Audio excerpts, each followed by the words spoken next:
2. I didn't see the drop down menu. Anyways, moving on to part 2. So I'm actually on a website um, that has a lot of different things about Photoshop, tutorials on how to do certain types of edits, things like that. And I found a really cool article that references different hardware that you can use to maximize your Photoshop experience. I use my laptop only. I don't have an additional keyboard or wireless or wired mouse that I use, but I am looking to get a desktop setup for photo editing specifically because it does take up so much of my space on my laptop that it's hard to use my laptop for other things because I'm constantly having to free up space.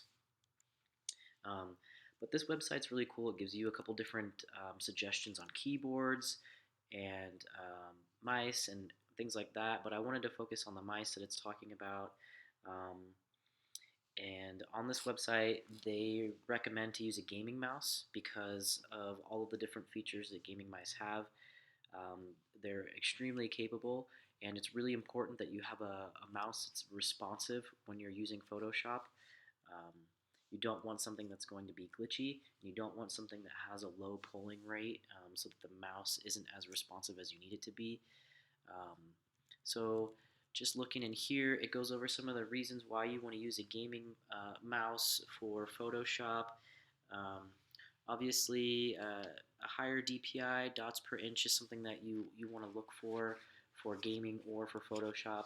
In my case, Photoshop. Um, let's see, sensor position. This is something that's really interesting to me, and I never really thought about it until reading this article.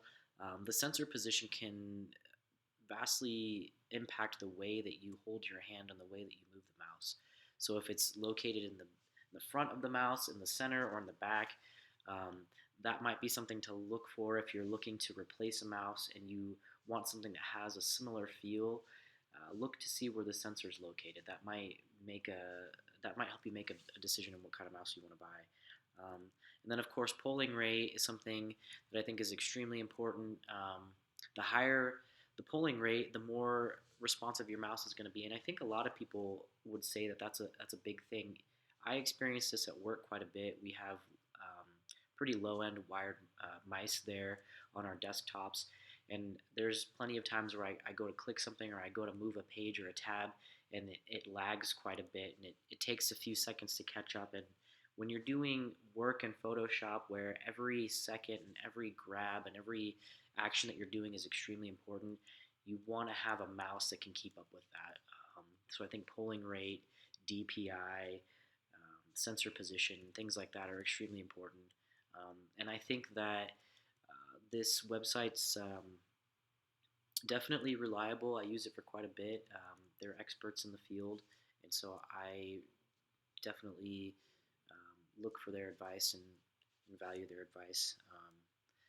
Yeah, I think there's plenty of gaming mice out there that are affordable. It just depends on what you're looking for. Um, I've seen some for as low as like 35 bucks, probably even lower than that, and they're decent mice. It just depends on what you want to use it for. But this is a pretty cool website, and just wanted to share that.